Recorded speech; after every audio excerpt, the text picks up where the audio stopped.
કોઈ યુવાન આશાસ્પદ યુવાન સ્વર્ગીય સંદીપ જેવાને મારી નાખવામાં આવે અને યુપી બિહાર જેવી ઘટના આ વિસ્તારમાં થાય અને સમગ્ર આદિવાસી સમાજ ચૂપ રહે એ કોઈ પણ અંશે સાખી લેવામાં આવશે નહીં। સંજાણના જેટલા પણ યુવાનો છે અને જેટલા પણ આદિવાસી સમાજના હોય, ઓબીસી સમાજના હોય, અન્ય કચડાયેલા સમાજના હોય, તેને મારે આહવાન કરવું છે, જો તમારો ટેકો હોય તો કાલે સંજાણ આપણે બંધ કરશું। તૈયાર છો બધા? તૈયાર છો? આ સંજાણ બંધ એટલા માટે અમે કહીએ છીએ કે આવી ઘટના બીજી આપણા સમાજના અને અન્ય સમાજના સાથે પણ ન થવી જોઈએ। આપણી હોટલ હોય, આપણી દુકાન હોય, કોઈ ગ્રાહક આવે તો એ આપણો ભગવાન છે એમ કરીને આપણે એની સાથે વાત કરતા હોય છે, પરંતુ કોઈ પણ વાત ગુના વગર એને મારી નાખવામાં આવે છે। અને સાથે દાદરા નગર હવેલી પ્રશાસનને પણ અમે કડકમાં કડક સૂચન આપીએ છીએ કે જો તમે એટ્રોસિટી એક્ટ મુજબ માલિક પર કાર્યવાહી ન કરો, જો તમે ખૂનના ફરિયાદમાં માલિક પર તમે ગુનો ન દાખલ કરો અને તમે એનું લાયસન્સ કાયમ માટે રદ ન કરો તો અમે દાદરા નગર હવેલીના તમામ રસ્તા બ્લોક કરીને દાદરા નગર હવેલીમાં જઈને અમે વિરોધ કરીશું પ્રશાસનનો। અને એમાં આપણે બધાએ જ કોઈ પણ પક્ષ પાર્ટી વગર આમાં ટેકો આપવાનો છે। ટેકો આપશો બધા? ટેકો આપશો? આ સંદીપ એ આપણો ભાઈ છે, આપણો દીકરો છે અને આપણા સમાજનો આશાસ્પદ યુવાન છે। ત્યારે ત્યાંના પ્રશાસન, ત્યાંના લોકો દ્વારા અથવા માલિક દ્વારા એમનું જીવન નિર્વાહ કરવા માટે બેન અને બે દીકરી માટે 50 લાખ રૂપિયાની આપણે એને વળતર મળવું જોઈએ। એના માટે તૈયાર છો બધા?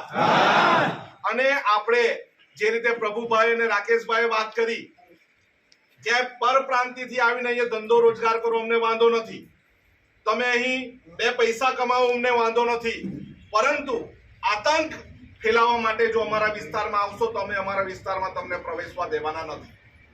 અને અહીંના પ્રશાસનને બી અમે કડક સૂચના આપીએ છીએ કે અહીં આદિવાસી સમાજના સાંસદ છે, આદિવાસી સમાજના ધારાસભ્ય છે, જો એ અમારી સાથે આદિવાસી સમાજની સાથે નહીં રહેવાનો હોય તો તમને અમારા રામ રામ, અમને તમારું કઈ કામ નથી।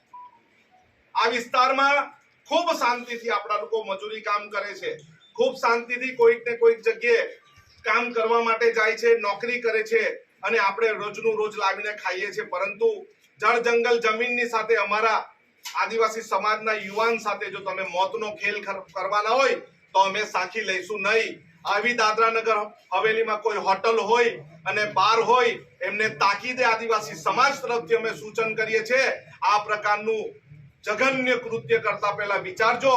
અમે મૃતક સંદીપના પરિવારની સાથે છે, એમને જ્યાં સુધી ન્યાય ન મળે ત્યાં સુધી અમે એમની પડખે રહેશું। આવનારા સમયમાં અમે જિલ્લા કલેક્ટરને મળવા માટે પણ જશું, ત્યાંના એસપી ને મળવા માટે પણ જશું, પરંતુ કાલે સંજાણ બંધથી અમારું આંદોલન ચાલુ થશે। બધા તૈયાર છો ને? તૈયાર છો ને?